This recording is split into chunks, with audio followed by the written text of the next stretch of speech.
Nagbabalik po ang sumbong nyo, aksyon agad. Narito naman po ang ilan pa sa ating mga usapin. Pinangungunahan ni Acting PNP Chief, Police Lieutenant General Jose Melencio Sinartatis Jr., ang joint turnover of office ceremony sa Multipurpose Center, Camp Crami, Quezon City kahapon. Pinarangalan sa nasabing seremonya ang serbisyo ng mga outgoing directors.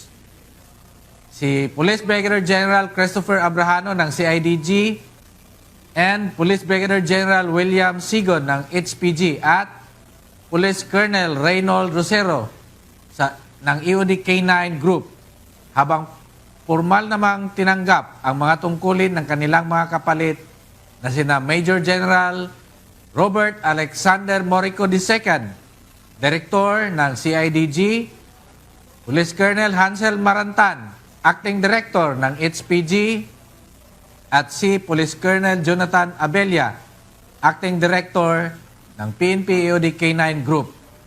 Sa kanyang talumpati, binigyang diin ng general na maaaring magbago ang liderato. Ngunit, nananatiling matatag ang pangako ng PNP na maglilingkod at magpoprotekta sa sambayanang Pilipino.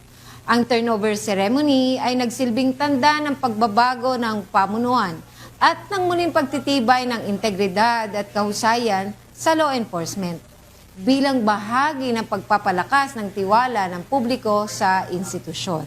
Sa mga bagong pamunuan ng PNP, congratulations po, mga sir. Ayan, congratulations. So, walang permanente. Pero, Yes. sir, dun mo ngayon masusukat. Ang skills at kaalaman ng pulis ay iba-iba. Pero, maasahan mo na kaya niyang bigyan ng trabahong mahusay. Yes. Kahit saan sila ilagay. Yes, ma'am. Kaya Natin ay capable and able Capable yung and mga able. leaders ng PNP. Kaya congratulations po sa mga bagong Hindi po, hawak. kabaliktaran doon sa yung mga publiko kasi minsan nami-mislead.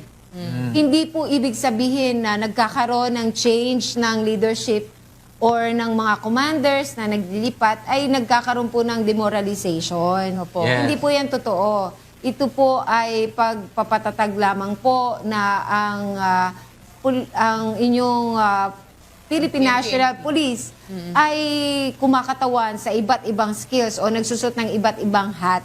So kami po sa Philippine National Police ay naniniwala na ang paggalaw na ito ay hindi lang umpisa, ngunit tuloy-tuloy na pagpapaunlad ng aming kaalaman at kahusayan sa iba't ibang aspeto ng serbisyo publiko. Yes. Tama.